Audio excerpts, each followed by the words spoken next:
Guess who got a landline? Oh. Yeah, you've heard it. It's awesome. Song by Arlie, Landline. Well, that inspired me to create a retro phone.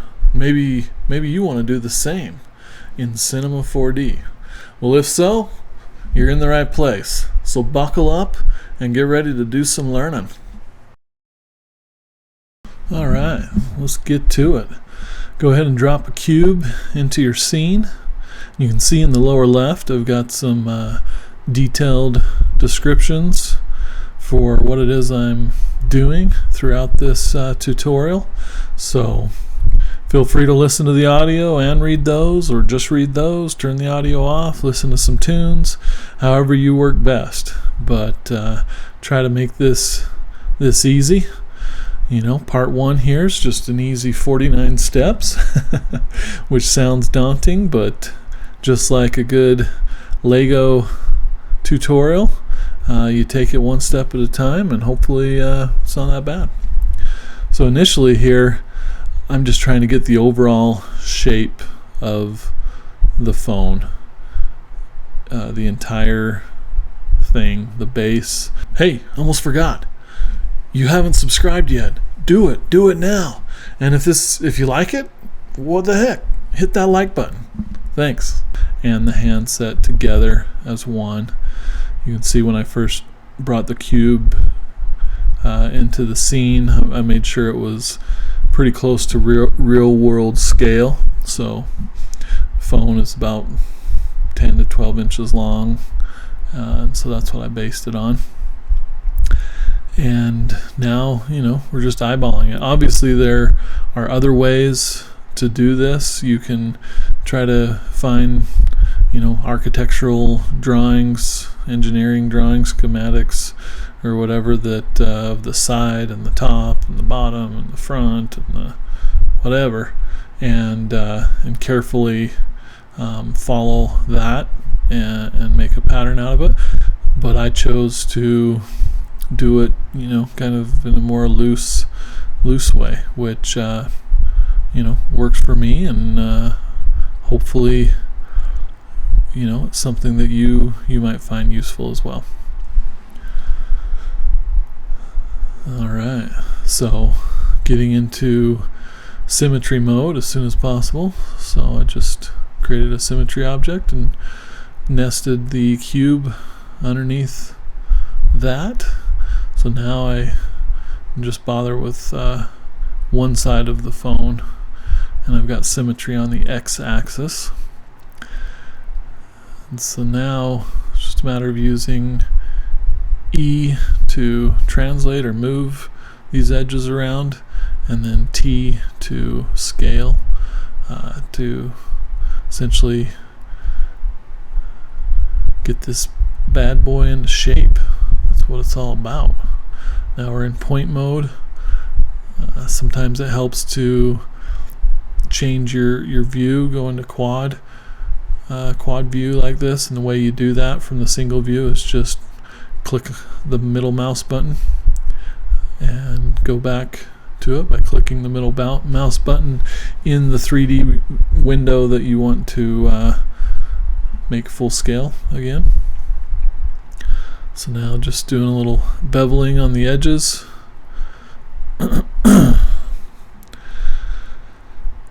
And as you can see, this is a work in progress, if you will.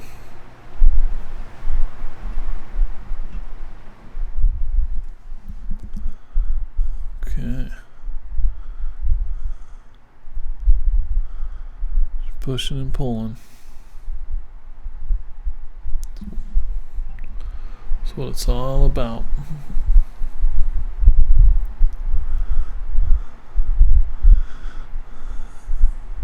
And if you haven't used the reference tool that I'm using currently, you can see that phone image is just floating over the 3D window, the Cinema 4D application.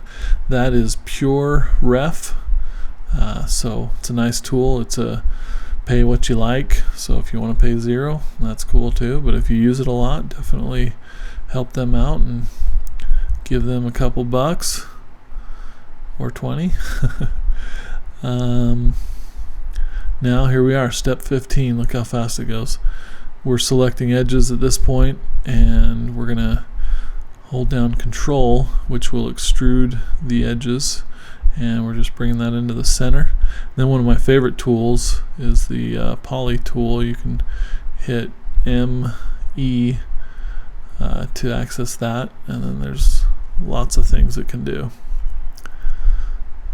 Okay, now we're going to split the model into two.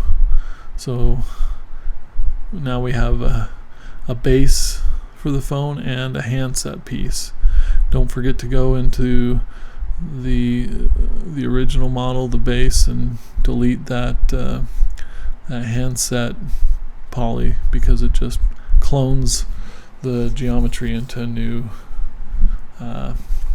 object. It doesn't remove it from the original. So you can see I'm just kind of pushing and scaling, and you might be like, oh, what's that other piece? There you go, I just deleted it. So now we've got the two separate shapes. You can see I've added a gap because there's more to the phone to the handset piece that we'll be pulling out. But now I've just soloed this handset object, and I'm extruding those edges in just like I did on the handset piece. Then I'll use the poly tool, ME, to kind of close that up. And then something I learned relatively recently is this edge slide, and then when you hold Control, it'll clone that edge, which really helps to create some nice inset edge cuts.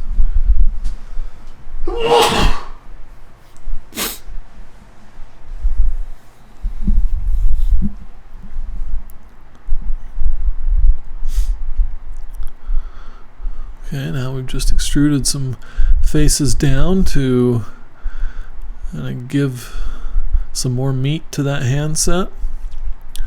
And then in side view, I'm just looking at that profile and pushing and pulling points around to get it to where I think it needs to be. It's always easier to refine these shapes the lower the poly count. Once you get up into those higher poly counts, it's going to be more difficult.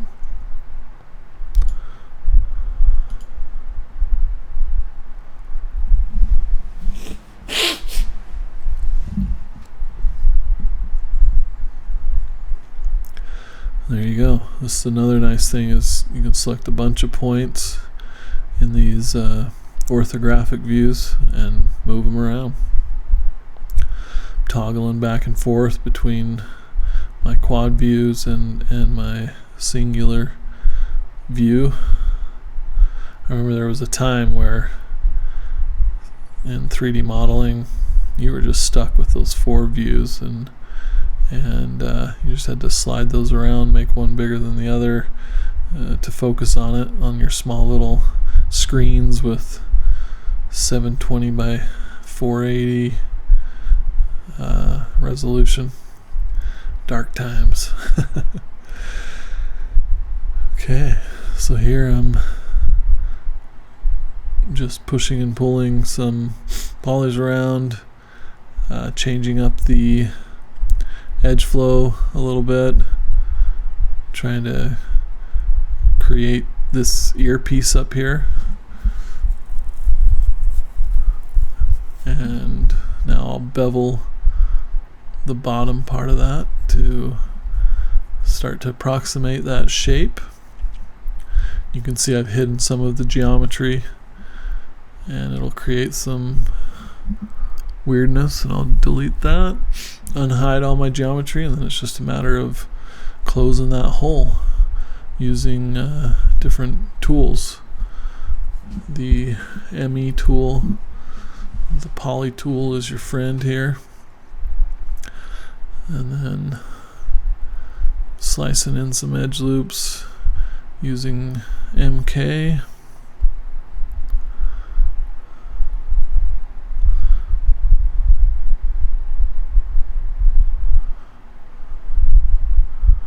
Alrighty, and then every once in a while I'll select some faces and right click and melt those together, which will help as we add bevels and insets and edge slides, all that stuff, to ensure that we don't get some wonkiness. Something that I just kind of discovered.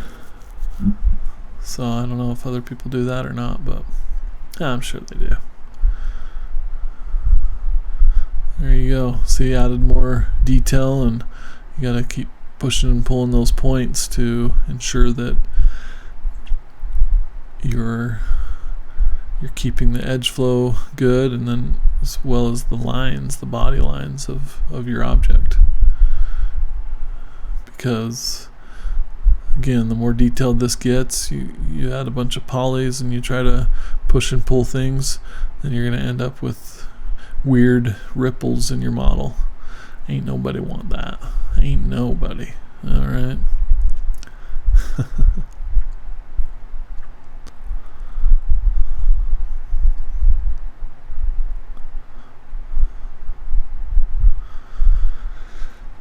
Alright, just added a cylinder and scaling that down, repositioning it.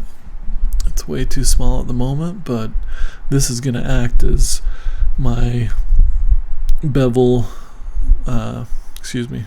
bool subtract piece, so that I can subtract that hemisphere from the handset in the air section. So just thinking about the positioning and the overall diameter of the thing right now.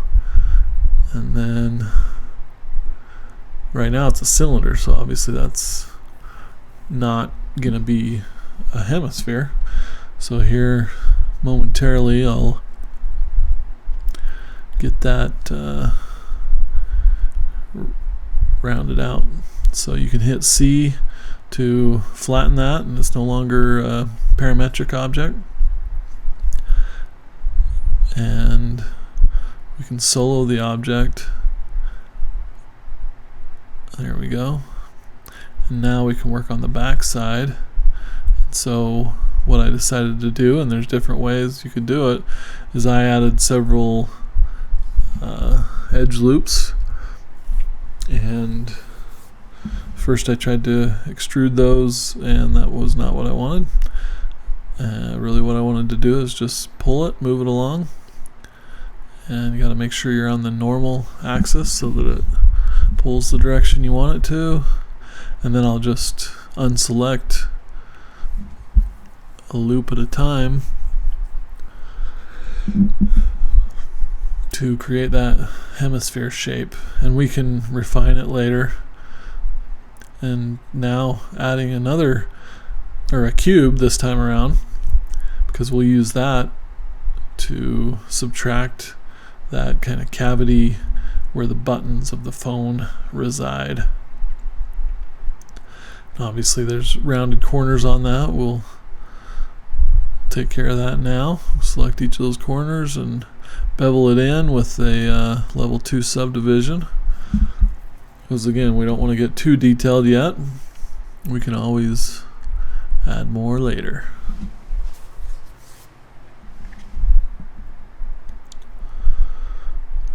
And it might be a little confusing to look at this thing and think, how in the heck is it gonna come together? Because you're creating all these weird pieces. Now adding another cylinder, scaling that way down so that it can act as a hole for the mouthpiece. And we're going to do the same thing up in the earpiece.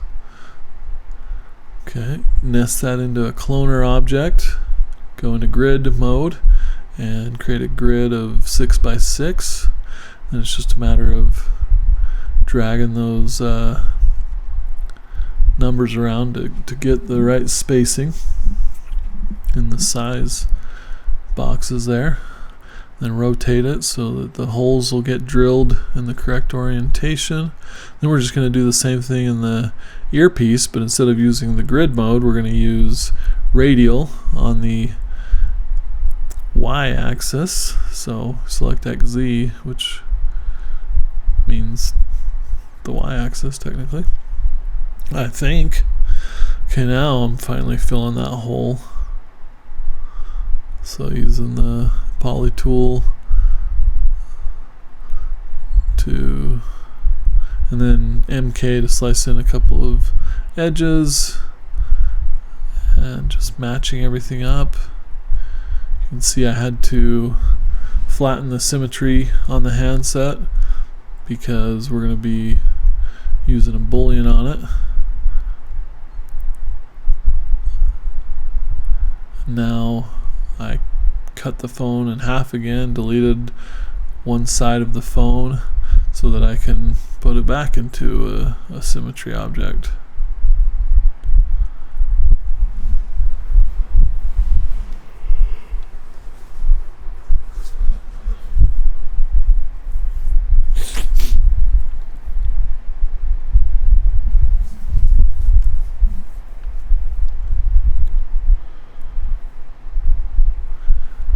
Yep, changing the mode, the axis mode, or the orientation mode for move. And you can see quickly rotating around it. This is at 800 speed right now, so 800%.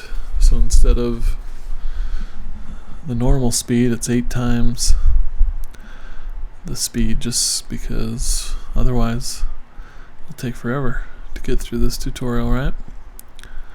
And feel free to pause and slide back and forth to get what you need.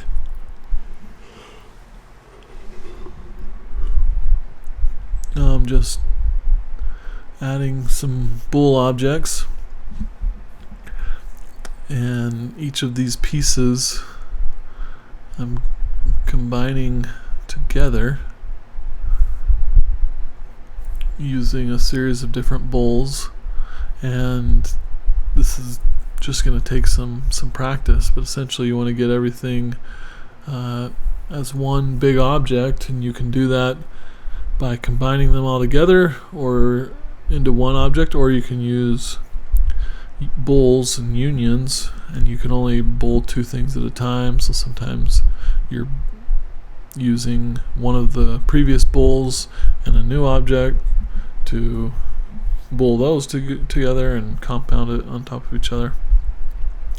And then we can take all of those subtract pieces and subtract it from the handset in a single bowl.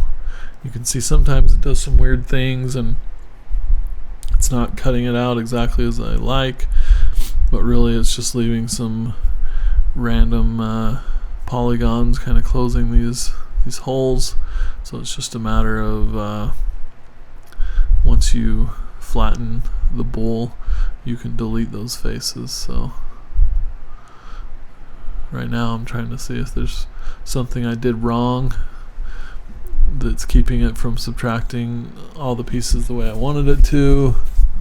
I'm trying to troubleshoot that, trying different combinations until I finally figured out that, you know what, it is actually doing what it's supposed to. We're just going to take some cleanup. So there I did. I flattened the bowl, selected all of the children, connected all the objects together. So now it's one piece, renamed it, and now I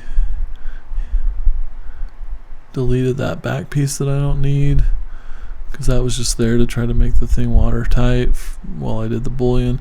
And then I selected the other faces that kind of covering those holes, and then select all the vertices and use optimize to try to weld any stray vertices or vertices that are taking up the same space.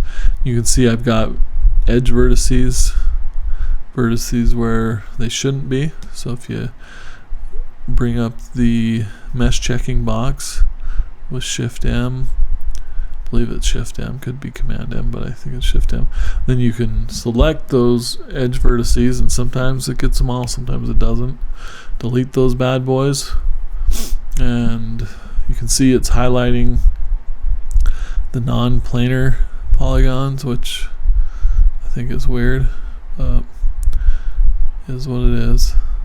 And then we can go back to mesh checker, Shift M, and hide that so we don't see those weird things going on. And so now I'm just cleaning things up. I selected all of those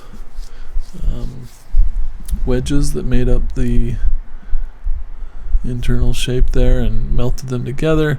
And as I try to pull out some of these edges and create some new edge loops, I realize there's still some vertices that need to be deleted.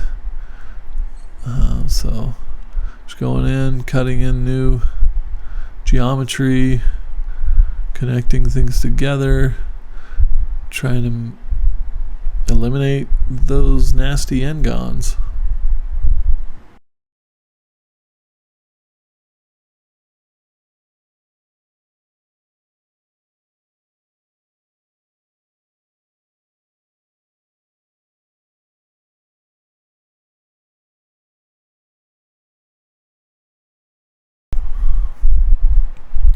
Then after the Boolean, it messed up the symmetry again, so went ahead and sliced that thing in half and dropped it into a new symmetry object, nested it in there. And if you've got multiple objects under one symmetry object, you've got to group those together with nested under a null. Otherwise it'll just add symmetry to the first object in the drop down or in the nested list. So now it's a matter of going and selecting those edges around these different holes and using the edge shift to slide those out. And then we're just doing more of the same, cleaning stuff up, getting rid of n-gons, welding vertices together, slicing in new geometry, deleting edges that we don't need, sliding, anticipating the future, all the things. So I'm hoping that you're able to follow this well enough. I took a little bit more time in the beginning to show some of these techniques, and then we're just racing through at 6x speed right now.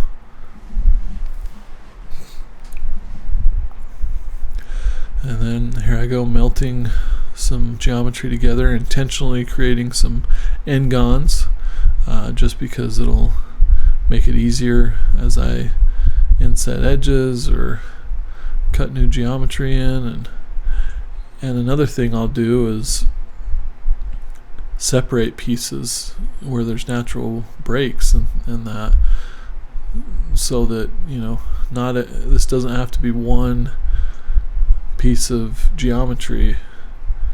It's not meant to be 3D printed where it needs to be watertight. It's like we've got a shell that makes up the back of the handset, we've got a piece of plastic that makes up the front, that area with the buttons, kind of that void is a separate piece of geometry. Even though they're all part of the same object, they've been disconnected from each other. That'll help as we're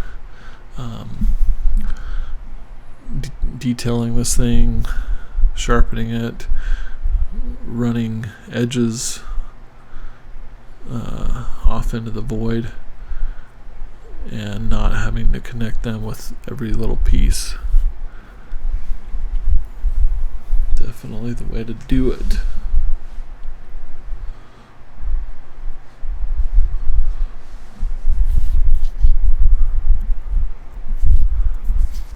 And you can see I go back and revisit places, jump around. See, that's the whole reason I melted that piece together, so I could do the edge slide on that button void. Went ahead and threw it inside of a subdivision surface just to see how it was looking. Obviously where there's big n-gons causes problems, but I was happy to see that a lot of what I was doing was holding up and being predictable, which is a win for sure. And then just a matter of removing n-gons, sharpening those areas that were failing under the subdivision surface. We've got the elephant in the room, which are those holes that need to be connected together, which can be a big job. But there's a way to make things a little easier, which I'll share shortly. I'm just trying to match up edges as best we can. Here's an example of me slicing in some new edges and not having to have it go through that void. The button void is what we'll call it. Now I'm going to select. See, I tried slicing things in one at a time, but with that big complicated n-gon, it starts to freak out. So instead, I'm trying to help it out, simplify the n-gon, hide all of the other geometry, and then just triangulate this bad boy.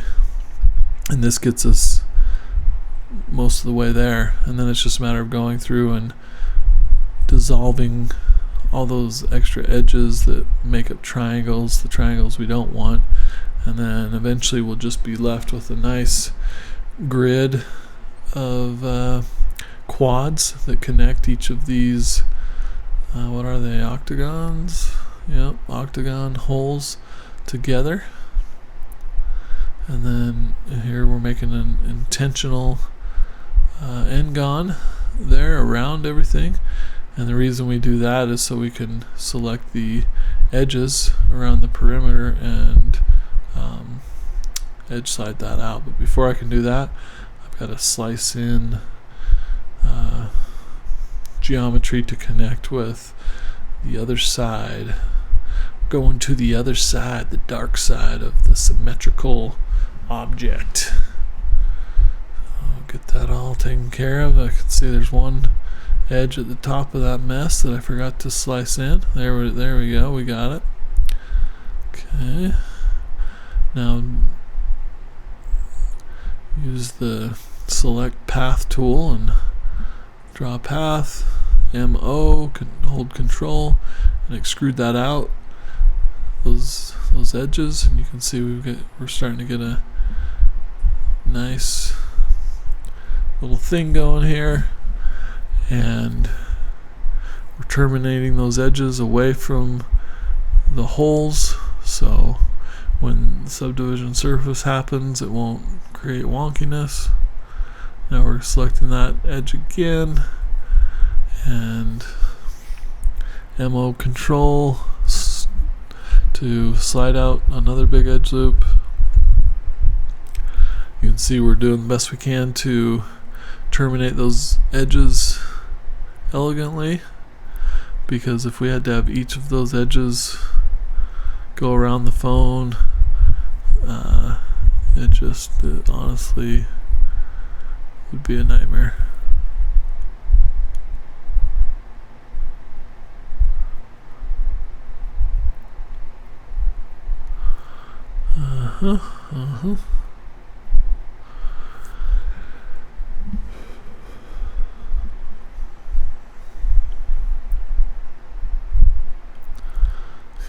jumped away from that kind of mouthpiece portion back up to the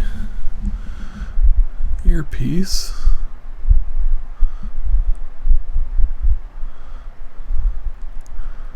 Just cutting in some new edge loops to help sharpen these holes up better.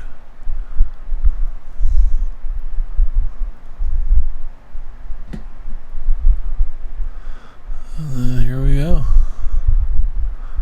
We're just getting rid of them end guns. Trying to come up with some kind of mess that'll work.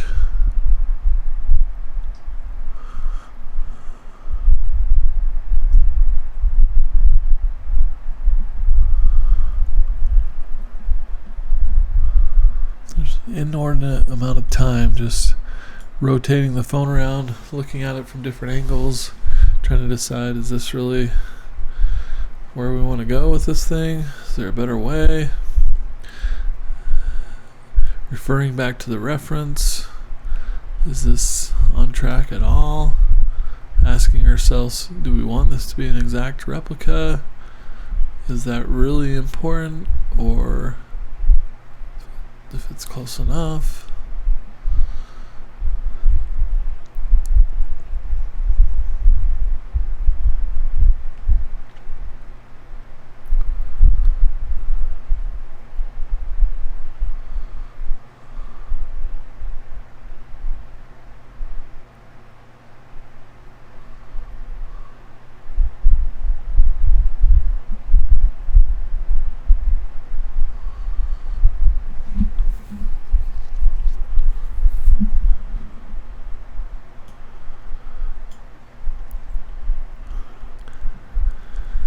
And then, as you can see, just like we did with the holes to subtract from the mouthpiece and the earpiece, we're doing that same dance with these buttons. Using the cloner, repositioning that, changing the spacing between the buttons until we've got something that's pretty close to what we're seeing in the picture. Making some pretty minor adjustments here and there, but eventually it ends up where we need it to be. Don't need to get too precious with this stuff at this stage, because we're just trying to rough things in.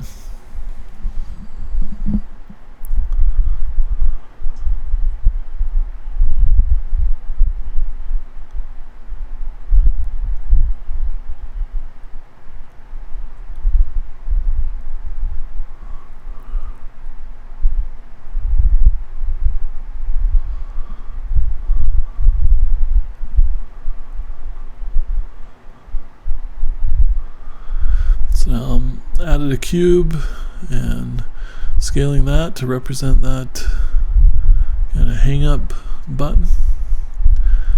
And now that everything's there and part of a group or a null, I can drag that into place, rotate so that it looks like it's generally coming from the normal direction of that big N-gon behind the buttons there.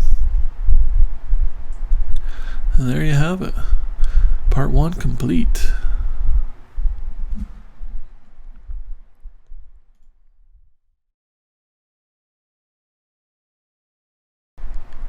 There you go. Just 49 easy steps to part 1 of creating a retro phone in Cinema 4D. Now, it's about to get good. Part 2, we're gonna get our hands dirty. So get ready for it. And if you haven't already, make sure to subscribe so that you'll be alerted when part 2 comes along.